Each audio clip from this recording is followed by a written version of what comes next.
ঠান্ডার যারা নামাজ আদায় করবে, নিয়মিত 40 দিন যারা ঠান্ডার নামাজ এই ফজর আর এশা আদায় করবে, মুনাফিকের লিস্ট থেকে তাদের নামকে আল্লাহ কেটে দিবে। অনেক মানুষ এরকম রয়েছে যে মানুষগুলো নামাজে যায় কিন্তু নামাজে অলসতা করে দাঁড়ায়। জোহরের নামাজ পড়ে চলে গেছে, আর কোনো নামাজের খবর নাই। জুমা পড়ে চলে গেছে, আবার এক সপ্তাহ পর জুমা। এইসব নামাজীদের জন্য দুর্ভোগ, নাউজুবিল্লাহ, তাদের জন্য কঠিন রয়েছে।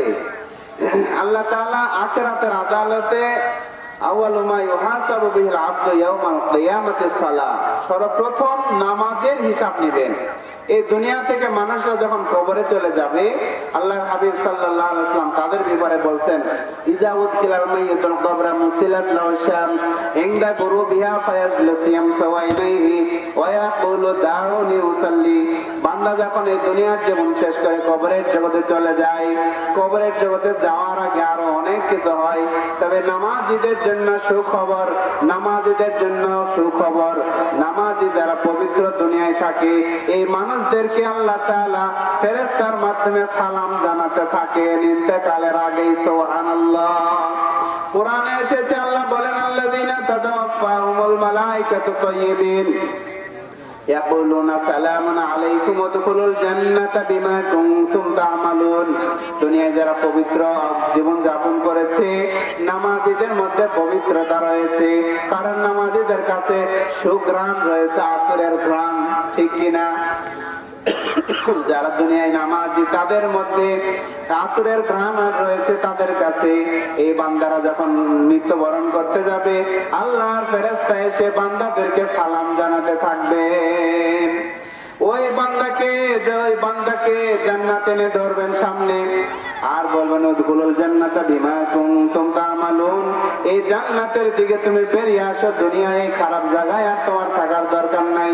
দুনিয়ায় অনেক কষ্ট করেছিলে কিন্তু তুমি হারাম খাও নাই, দুনিয়ায় অনেক কষ্ট করেছো তারপরে তুমি অন্যায় করো নাই, গুনাহ করো নাই, তুমি আল্লাহর জান্নাতের দিকে বেরিয়ে আসো। বান্দা আল্লাহর জান্নাত দেখে ইন্তেকাল করবে। বান্দা যখন কবরে চলে যাবে, সর্বপ্রথম তার আমল নামাই আমরা জানি 3টা প্রশ্ন হয়, মান রাব্বুকা ওয়া মান দীনুকা ওয়া মান নাবিয়্যুক। কিন্তু এর আগে আর একটা কুদরতি ভাবে আল্লাহ তাআলা প্রশ্ন করবেন। বান্দাকে যখন কবরে রাখা হয়, ইজা উদখিলাল মাইয়িতুল কবরা মুসিলাত লাহু শামস, সূর্য ডুবে যাচ্ছে এমন একটা পরিবেশ কবরে তৈরি করা হয়। সকালে মারা গেলেও কবরে সূর্য ডুবে যাচ্ছে এমন একটা পরিবেশ হবে। আর যখন ওই বান্দাকে যখন উঠানো হবে, তখন চোখ বুঝতে থাকবে আর দেখবে সূর্য ডুবে যাচ্ছে। তখন ইমানদার বান্দা দুনিয়ায় যদি নামাজ আদায় করে থাকে, তারা বলবে, দাউনি উসাল্লি, আমরা নামাজ আদায় করে নেই, সূর্য ডুবে যাচ্ছে।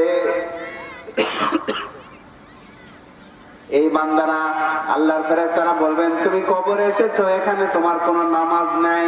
সুবহানাল্লাহ। বান্দা যখন কবর থেকে হাসরে যাবে, হাসরে একই অবস্থা। সর্বপ্রথম আমল নামা হলো নামাজের। আল্লাহ বলবেন, তোমরা নামাজ আদায় করে আমার সামনে দেখায় দাও। দুনিয়ায় যারা নামাজে ছিল তারা আল্লাহর সামনে সিজদায় পড়ে যাবে। সুবহানাল্লাহ।